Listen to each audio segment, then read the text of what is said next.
मिन्नी एक बहुत ही खूबसूरत बिल्ली होती है। उसके पति को खुद पे बहुत गर्व होता है कि पूरे गांव में सबसे खूबसूरत बीवी मेरी है। इस वजह से सारे गांव में चिन्ना की बीवी की तारीफ होती रहती है। भाई देख तो, इस चिन्ना की किस्मत कितनी अच्छी है। एक तो इतनी खूबसूरत बीवी मिली, ऊपर से बीवी के आने के बाद इसके कारोबार में भी कितनी वृद्धि हुई। हाँ भाई, सही कह रहे हो तुम। साली अपनी ऐसी किस्मत कहाँ कि इतनी खूबसूरत बीवी मिले। चिन्ना जब उनकी बात सुनता है, क्या भाइयों, कुछ काम धंधा नहीं है क्या तुम्हारे पास? दूसरों के काम और घर पे नजर रखने से अच्छा खुद पे ध्यान दो, तभी जाके सब ठीक होगा। चिन्ना की अपनी पनीर की दुकान थी। उसकी बीवी पनीर बनाती और वो दुकान पे जाकर पनीर बेचने का काम करता था। उसके पनीर के मुकाबले वहाँ कोई पनीर नहीं बनाता था। इस वजह से सभी उसके दुकान का पनीर लेना पसंद करते थे। चिन्ना के इस काम में उसकी बीवी का भी हाथ था, इसलिए वो रोज घर जाते समय मिन्नी के लिए कुछ न कुछ लेकर जाता था। मिन्नी, ओ मिन्नी, मेरी जान, कहाँ हो तुम? क्या हुआ जी? आती हूँ। अब बोलिए, क्या हुआ? देखो मैं तुम्हारे लिए क्या लाया हूँ। हाँ, आप तो रोज मेरे लिए कुछ न कुछ लाते ही हो, तो आज क्या लाए हैं आप? कानों के लिए सोने के झुमके लाया हूँ। आज खूब कमाई हुई है मेरी। और तुम इतना अच्छा पनीर जो बनाती हो, तभी तो लोग इतनी सारी दुकानें छोड़ के मेरे पास ही आते हैं पनीर लेने। तुम्हारे हाथों का कमाल है ये, जो इतना स्वादिष्ट पनीर बनाती हो तुम। आप क्यों रोज इतने पैसे खर्च करते हैं जी? कुछ बचत भी कर लीजिए। अरे क्या बचत करनी, सब तुम्हारे लिए ही तो कमाता हूँ। किस्मत वाला हूँ, इतनी सुंदर बीवी मिली है मुझे। और बचाना भी किसके लिए, बोलो? मिन्नी थोड़ी उदास हो जाती है और रोने लगती है। क्या हुआ मिन्नी, तुम रो क्यों रही हो? तोहफा पसंद नहीं आया क्या? नहीं जी, ऐसी बात नहीं है। दरअसल चिन्ना और मिन्नी की शादी को 5 साल हो गए थे, पर अभी तक उनका कोई बच्चा नहीं हुआ था। आप सही कहते हैं जी। किसके लिए बचाना? शादी के इतने साल हो गए हैं, पर अभी तक मैं आपको एक बच्चा ना दे पाई। मिन्नी, मैं तुम्हें कितनी बार समझा चुका हूँ, ये सब हमारे हाथ में नहीं है। जब ऊपर वाला चाहेगा हमें बच्चा हो जाएगा। और वैसे भी बच्चा नहीं भी होगा तो भी मैं तुम्हारे साथ बहुत खुश हूँ। मिन्नी अपने पति के गले से लग जाती है। चिन्ना जी, मैंने सुना है सच्चे मन से माँ की पूजा करने से सभी मनोकामनाएं पूरी हो जाती है। मैं ये पूजा करूंगी, शायद हमें भी देवी माँ एक फूल सा बच्चा दे दे। हाँ मिन्नी, जैसा तुम्हें ठीक लगे करो। मिन्नी माँ की पूजा करती है। थोड़े दिनों बाद मिन्नी गर्भवती हो जाती है, जिससे मिन्नी और चिन्ना बहुत खुश थे। चिन्ना मिन्नी का बहुत ध्यान रखता था। कुछ दिनों में मिन्नी एक प्यारी सी छोटी सी बच्ची को जन्म देती है। देखो तो चिन्ना जी, कितनी सुंदर है हमारी बच्ची। हाँ मिन्नी, तुम्हारी ही तरह सुंदर है। हाँ जी, आप सही कहते हैं, पर ये मुझसे ज्यादा सुंदर है। थोड़ी आप पे भी गई है ना? चिन्ना और मिन्नी बहुत खुश थे कि उनकी बच्ची हुई है। उसका नाम वो लिली रख देते हैं। चिन्ना जैसे रोज शाम को मिनी के लिए कुछ न कुछ लेकर आता था, ठीक वैसे ही अब वो लिली के लिए भी ले आता। मिन्नी देखो तो, मैं अपनी लिली के लिए कितने सारे खिलौने लाया हूँ। अच्छा जी, अब मुझे भूल गए। लिली आई तो अब सब कुछ उसके लिए ले आते हो। अरे नहीं नहीं मिन्नी, ऐसी बात नहीं है। अरे मैं तो मजा कर रही थी। कोई बात नहीं, आप सब कुछ अपनी बच्ची के लिए ही लाएं। पर अभी तो ये बहुत छोटी है, कहाँ खिलौने से खेलेगी। लिली थोड़ा सा भी रोती तो दोनों माँ बाप सारा काम छोड़ के उसे देखते। और देखते कैसे ना, इकलौती बेटी जो थी उनकी। फिर एक दिन लिली रात में बीमार हो जाती है और बहुत रोती है। मियाओ, मियाओ, मियाओ। बस मेरी बच्ची, कब से रो रही है? सो जा अब। मिन्नी, इतनी देर से लिली रो रही है, आखिर हुआ क्या है हमारी बच्ची को? क्यों रो रही है? पता नहीं जी, देखो ना कब से रो रही है। शायद इसको नजर लग गई है किसी की। वो दिन में आस पड़ोस की बिल्लियां आई थी लिली को देखने। मुझे तो लगता है उनकी ही नजर लग गई है। चिन्ना लिली की नजर उतार देता है और धीरे धीरे लिली सोने लगती है। मिन्नी, अब तुम सो जाओ, कब से सोई नहीं हो। मैं लिली को सुला देता हूँ। लिली अब थोड़ी बड़ी हो गई थी, छोटी छोटी चीजों के लिए जिद किया करती थी और माँ बाप की लाडली जो थी, इसलिए वो भी उसकी हर जिद को पूरा करते। माँ, मुझे भी बाकी बच्चों की तरह पार्क में खेलने जाना है।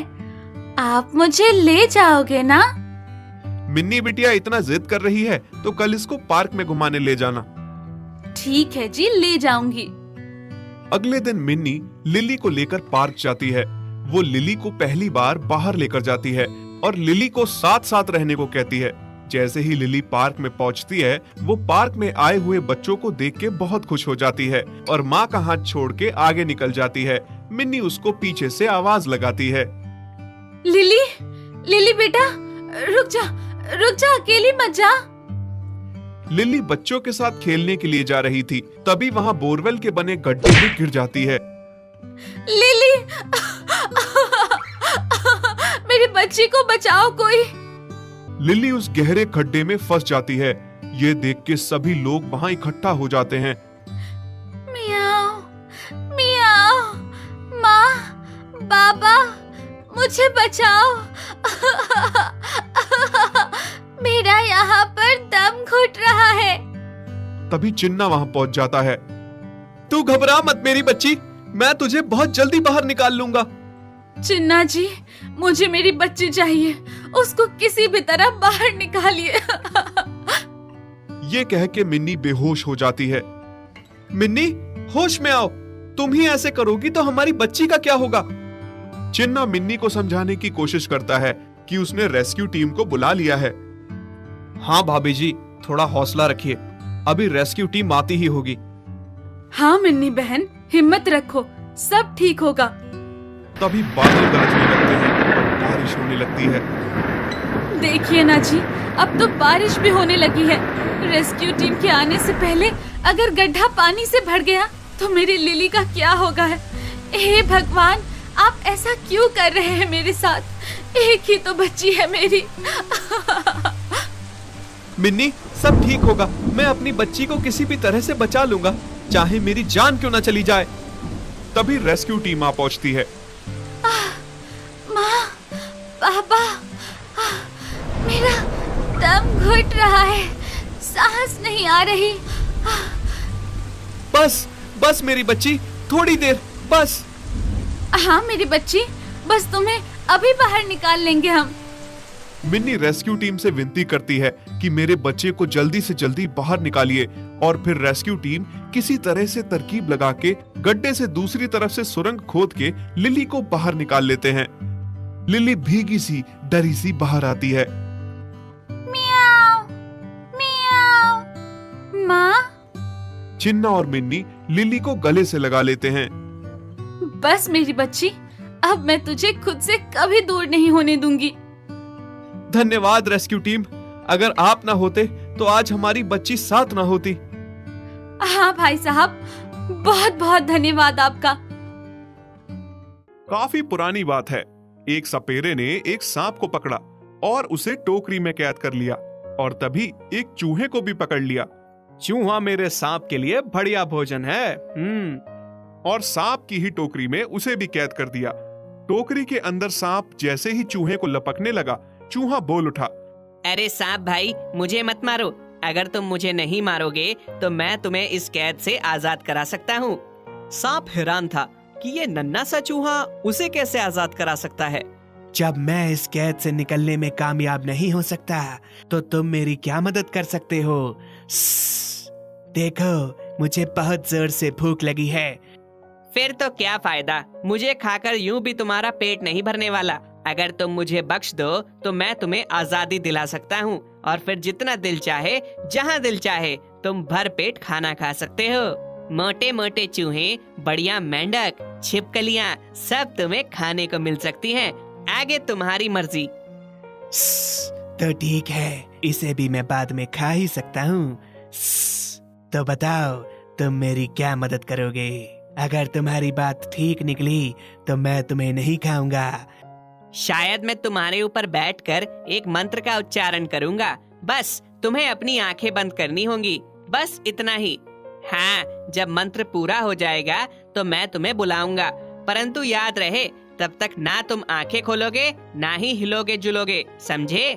ठीक है, जैसा तुमने कहा है वैसा ही करने को मैं तैयार हूँ, परंतु बाहर निकलकर मेरी प्रतीक्षा करना। सांप ने अपनी आंखें बंद कर ली। चूहा सांप के सिर पर चढ़ गया। जल्दी जल्दी वो पिटारी को अंदर से कुतरने लगा। वहां पर एक बड़ा सा छेद हो गया। चूहे ने झट से वहां से छलांग लगाई और रफू चक्कर हो गया। थोड़ी देर बाद सांप ने अपनी आंखें खोली और वो भी छिद्र में से नीचे सरक लिया। आजादी का भी अपना मजा है, पर अभी मुझे बहुत भूख सता रही है। और वो मूर्ख कहाँ गया? शैतान शायद भाग गया। जाएगा कहाँ? अभी ढूंढता हूँ उस नटखट शैतान को। और वो चूहे को तलाशने लगा, परंतु चूहा तो कहीं खो गया था। कुछ दिनों के बाद सांप को चूहे का एक बिल नजर आया। वे समझ गया कि जरूर चूहा इसी बिल में छुपा होगा और जल्द ही उसे चूहे की मुंडी वहां नजर आई। धोखेबाज, यहाँ है। अब ये बच के मुझसे कहाँ जाएगा? अरे ओ चूहे, तुम मुझे धोखा देकर कहाँ भाग गए थे? अब बाहर आओ ना, क्यों सता रही हो? हम तो पुराने मित्र हैं। मित्र और तुम क्या कहते हो? ये कोई मुमकिन है? ये तो हम दोनों ही जानते हैं कि हम में मित्रता हो ही नहीं सकती। उस दिन तो तुम भी मजबूर थे और मैं भी, इसीलिए मैंने दोस्ती का नाटक रचा और अपनी जान बचाने के लिए मित्रता का ढोंग कर रहा था। दोस्ती हमेशा बराबर वालों से होती है। कहाँ तुम इतने बलशाली और कहाँ मैं इतना कमजोर। हम कभी मित्र नहीं हो सकते।